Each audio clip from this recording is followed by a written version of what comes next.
करते हैं और एंड्योरेंस टेक्नोलॉजीज एक बार स्टॉक दिखे आइएगा स्क्रीन पे। थोड़ा सा आज शांत है, काफ़ी हद तक शांत है, बट नंबर्स अच्छे थे इनके, स्पेशली अगर आप टॉप लाइन और बॉटम लाइन के फ्रंट पे देखें। एंड्योरेंस टेक्नोलॉजी जो इस बार इनका मुनाफा था वो करीब 25% बढ़ा और करीब करीब आय में इनकी 15% का उछाल था। मार्जिन काफ़ी हद तक फ्लैट रहे और बातचीत करने के लिए हमारे साथ कंपनी के ग्रुप CFO मिस्टर RS राजा गोपाल शास्त्री मौजूद हैं। Sir, thanks very much for joining us. बहुत बहुत शुक्रिया आप इस कार्यक्रम में शामिल हुए। इस बार टॉप लाइन बॉटम लाइन में एक सब्सटेंशियल जंप है सर।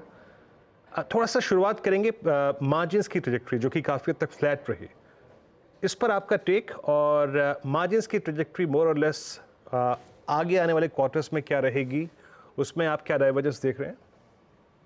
नहीं, अगर आप मार्जिन्स देखेंगे तो ईयर ऑन ईयर बेसिस में जैसे कि रेवेन्यू ग्रो हुआ 16.3% स्टैंड अलोन और कंसोलिडेटेड बेसिस में करीब 17.2% रेवेन्यू ग्रोथ हुआ। लेकिन अपना जो मार्जिन्स है एक्सपेंशन एबिटा बेसिस में वो स्टैंड अलोन बेसिस में करीब 19.3% और consolidated including European operations 20.7% grow हुआ है, which indicates there is an expansion of margin। और आगे क्या हम लोग जैसे वैसे गाइडेंस देते नहीं है, लेकिन काफी एफर्ट्स हो रहे हैं कंपनी के अंदर ऑपरेशनल एफिशिएंसी के लिए और पोर्टफोलियो का बेहतर बनाने का। सो ये सब का हम लोग काफी पॉजिटिव है कभी, क्योंकि the team is very well established and they are lot of efforts going towards making it better. Okay sir, अब मैं बात करूंगा एग्जैक्टली ओवरऑल जो डिमांड एनवायरनमेंट है वो कैसा है, क्योंकि एक substantial portion of your income comes from four wheeler business. अभी जो हम देख रहे हैं, चाहे वो फोर व्हीलर में हो, चाहे वो पैसेंजर व्हीकल सेगमेंट में हो, चाहे वो टू व्हीलर सेगमेंट में हो, लॉन्चेस स्ट्रॉन्ग हैं बट कंपनियां डिस्काउंट बहुत प्रोवाइड कर रही हैं। क्या एग्जैक्टली ये अगले 3 महीने, इवन द फेस्टिवल सीजन, थोड़ा सा आपको डिमांड एनवायरनमेंट थोड़ा सा कमज़ोर नज़र आ रहा है क्या? इसको वी हैव टू दो तीन सेगमेंट में देखना है। अगर हम देखें इसको कि दो टू व्हीलर्स जहां पे एंड्योरेंस इंडिया का ज्यादातर का प्रेजेंस है, टू व्हीलर का डिमांड काफी स्ट्रांग रह चुका है। इवन क्यू आप देखेंगे तो 9% improvement, year on year improvement close to 16%, 19% improvement है। सो जो टू व्हीलर डिमांड है, और जो रीजन दिया जा रहा है कि because of rural economic development demand is pretty robust and strong. Four wheeler में काफी हद तक एक फ्लैटनेस है, ये एक लैक ऑफ एंथुसियाज्म है। हो सकता है कि the confusion because of electric और ICE उसकी वजह से भी ये थोड़ा स्लो हो सकता है। लेकिन आगे जाके तो जैसे if you look at India alone, उसका जो इकोनॉमिक आउटलुक है काफी स्ट्रांग है। सो कॉन्फिडेंस बढ़ेगा इन्वेस्टमेंट पे, न्यू लॉन्चेस जो आ रहे हैं उसके ऊपर भी इंटरेस्ट बढ़ेगा, तो market has to correct itself. जो फेस्टिव सीजन में हमारा एक्सपेक्टेशन भी ये है कि काफी अच्छा डिमांड रहेगा। मैं आपसे एक चीज़ सर समझना चाहूँगी, कंसिडरिंग आपने ईवी मेंशन किया, आपकी जो इस समय ऑर्डर बुक है उसमें कितना काम आप ईवी प्लेयर्स के लिए कर रहे हैं, उसमें कितना स्केल देखने को मिल सकता है?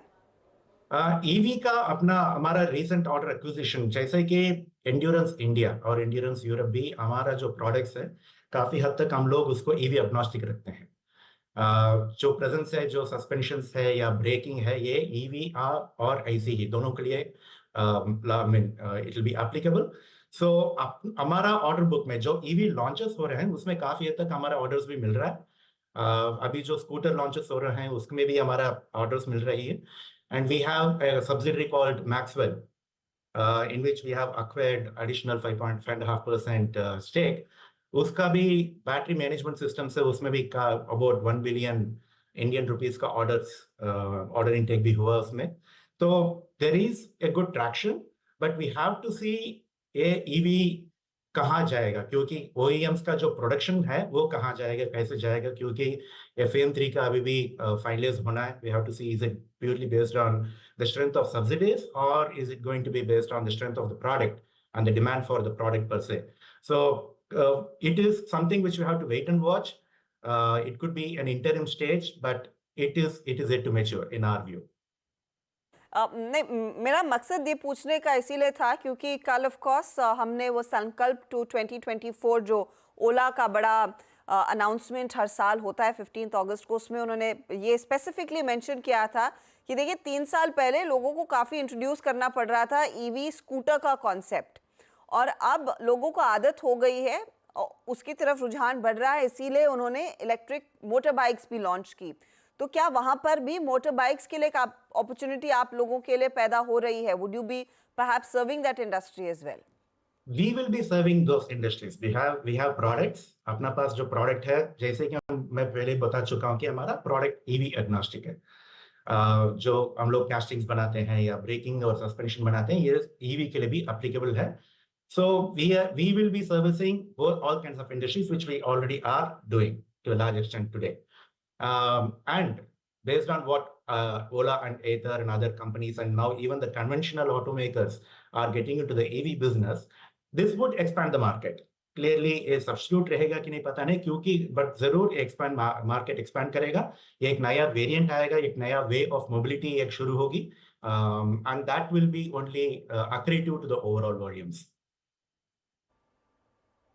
अच्छा सर, पॉसिबली आखिरी प्रश्न, जरा ग्लोबल मार्केट्स के बारे में बात करते हैं। यूरोप जो कि ऑलमोस्ट अगर आप देखें 25% कंट्रीब्यूट करता है आपके बिजनेस रेवेन्यू में, वहाँ पे स्थिति कैसी है? और थोड़े से क्या जियो पोलिटिकल कंसर्न्स उसके चलते जो सप्लाई चेन है वो डिस्टर्ब रहेगा क्या अगले कुछ महीने? और क्या ऐसे आई थिंक एग्जाम्पल्स मिल रहे हैं आप लोगों को? एग्जाम्पल जरूर मिल रहे हैं। There are signals.